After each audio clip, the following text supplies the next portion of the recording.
Hello, darlings, it's Melissa. Thank you so much for stopping by to see what great trainings we have in store with the Learning Technologies team. In this video, we'll walk you through how to utilize our professional development dashboard, where you can see all of the trainings that are available for you to level up your instructional design with Learning Technologies. In the center, you'll see a table of our training opportunities with all the information that you need to put it on your calendar and register to be a part of the event. And you can use these buttons to filter those options for just the tool that you're looking for.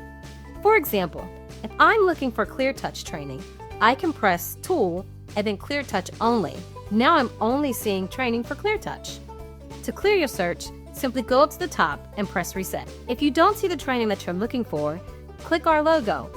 That will redirect you to our training request site where you can request the training that you need. Thanks again for stopping by to see what we have in store. We cannot wait to learn and grow together.